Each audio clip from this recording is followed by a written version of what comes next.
નમસ્કાર વિદ્યાર્થી મિત્રો. તો આ લેક્ચરમાં આપણે એક્ઝામ્પલ નંબર 2.7 વિશે ચર્ચા કરશું. એમાં આપણે પ્રતિક્રિયા સમય વિશે ચર્ચા કરવાની છે, બરોબર? તો પ્રતિક્રિયા સમય પહેલા કોને કહેવાય એના વિશે જરા જાણકારી મેળવી લઈએ. તો જ્યારે અમુક એવી ઘટના બને કે એના ઉપર આપણે તરત પ્રતિક્રિયા આપવી પડે, બરોબર? તો આપણે તરત પ્રતિક્રિયા નથી આપતા. આપણે શું કરીએ? થોડોક સમય વિચારીએ, બરોબર? અવલોકન કરીએ, પછી આપણે રિએક્શન આપીએ છીએ. તો એ જે અવલોકન કરવામાં અને વિચારવામાં આપણને સમય લાગ્યો એને કહેવાય પ્રતિક્રિયા સમય, એટલે કે રિએક્શન ટાઈમ, બરોબર? હવે આને આપણે ફિઝિક્સમાં સમજીએ, બરોબર? તો માનો કે આપણે તો આ ચેપ્ટરમાં ગતિના સંદર્ભમાં સમજવાનું છે. તો માનો કે કોઈ કાર એક રસ્તા ઉપર જાય છે, બરોબર? અને કોઈ એક છોકરો છે એ તરત વચ્ચે રોડ ઉપર અચાનક આવી જાય છે. તો હવે જે ડ્રાઈવર છે, માનો કે આ રીતે કાર જાય છે, બરોબર? અને અહીંયા એક છોકરો રોડ ઉપર આવી જાય રસ્તા ઉપર. તો ડ્રાઈવર છે અહીંયા, બરોબર? એને આપણે ડી કહી દઈએ, ચાલો ડ્રાઈવરનો ડી, બરોબર? એને તરત ડિસિઝન લેવું પડશે કે શું કરવું, બ્રેક મારવી કે પછી સાઈડમાં સ્ટીયરિંગ ફેરવી અને સાઈડમાંથી લઈ લેવી ગાડી, બરોબર? તો એ જે સમય છે, એટલે કે એને બ્રેક મારવી કે સ્ટીયરિંગ ફેરવી અને અલગ રસ્તે ગાડી લઈ લેવી, એ માટે સમય જે લાગશે, બરોબર, એને શું કહેવાય? પ્રતિક્રિયા સમય. હવે તમે વિચારો કે આ પ્રતિક્રિયા સમય છે, બરોબર, એ અલગ અલગ સ્થિતિમાં અલગ અલગ હશે. કઈ રીતે? કે જો તમે કોઈ ટ્રાફિક વાળો વિસ્તાર હશે, ત્યાં કોઈ વચ્ચે છોકરો આવી ગયો, બરોબર, તો શું પ્રોબ્લેમ થશે કે ભાઈ બ્રેક તો મારી શકશે, હાલો, બરોબર, પણ માનો કે એને સાઈડમાંથી લેવી હોય તો સાઈડમાં ટ્રાફિક છે, તો ત્યાં પણ બીજા કોઈ ગાડીમાં ફટકાઈ જશે. એટલે એનો મતલબ શું થયો કે જે પ્રતિક્રિયા સમય છે એ પરિસ્થિતિની જટિલતા અને વ્યક્તિ ઉપર આધાર રાખે. વ્યક્તિ ઉપર કઈ રીતે રાખે? માનો કે આ ડ્રાઈવર છે એ બહુ અનુભવી છે, કે ભાઈ અગાઉ એને આવા અનુભવ થઈ ચૂક્યા છે, બરોબર?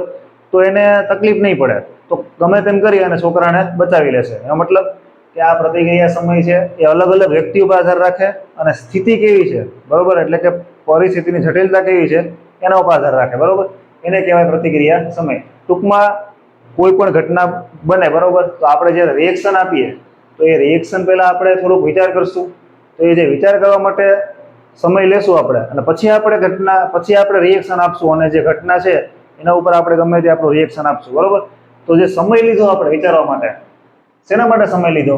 કે આપણે અવલોકન કર્યું, વિચાર કર્યું કે હવે શું કરવું, પછી આપણે કરીએ છીએ જે કરવાનું છે, બરોબર? તો એને કહેવાય રિએક્શન સમય. હવે એના માટે આપણે એક ઉદાહરણ લઈએ. તો કે એક ફૂટપટ્ટીનું જે એક્ઝામ્પલ આપણે ચોપડીમાં છે એ લેવાનું છે. કે માનો કે તમારો કોઈ મિત્ર છે, એને તમારે કહેવાનું છે કે કોઈ એક ફૂટપટ્ટી કે જેની લંબાઈ 30 સેન્ટીમીટર છે, મોટી ફૂટપટ્ટી, બરોબર, એને આ રીતે પકડે અને નીચે મૂકી દે, અને તમે તમારા હાથે જે રીતે આ મૂકે, બરોબર, તો તરત તમારે પકડી લેવાની. રેડી?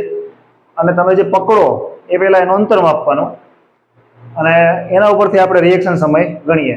હવે આપણે જે પાઠ્યપુસ્તકમાં અંતર આપેલું છે એ જ લઈ લઈએ. એના માટે આપણે પાઠ્યપુસ્તકમાં અંતર છે એ 21 સેન્ટીમીટર આપેલું છે.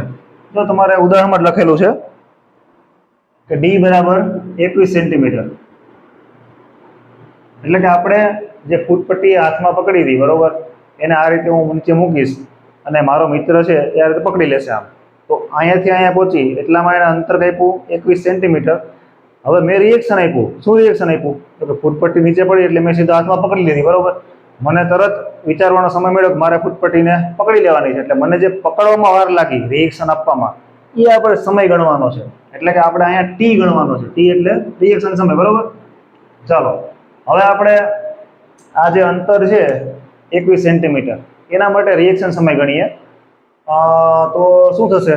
તો સૌપ્રથમ તો આપણે આપણા જે જૂના અને જાણીતા, બરોબર, એ સમીકરણને યાદ કરીએ. તો આ સમીકરણ એક આવ્યું હતું આપણે, જે ગતિના 3 સમીકરણ હતા, નિયમિત, સુરેખીય ગતિના, પ્રયોગી ગતિના, બરોબર.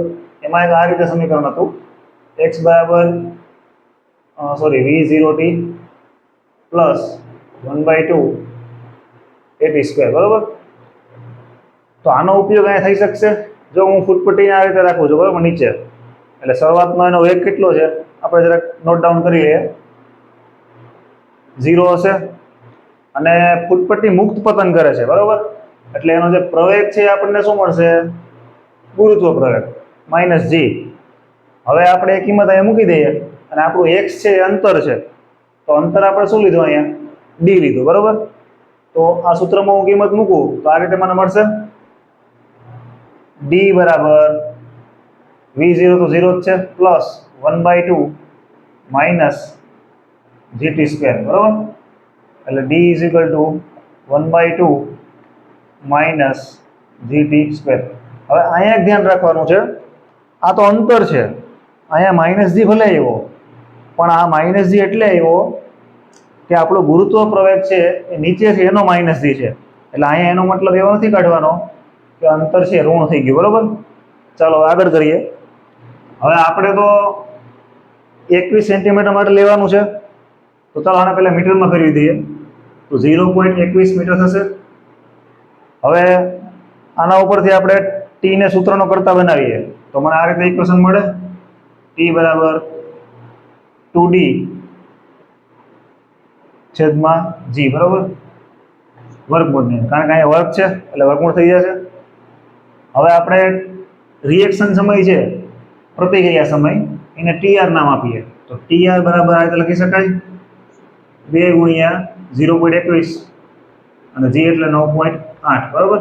એટલે આને તમે સોલ્વ કરશો કેલ્સીની મદદથી એટલે તમને 0.2 સેકન્ડ જવાબ મળશે, બરોબર?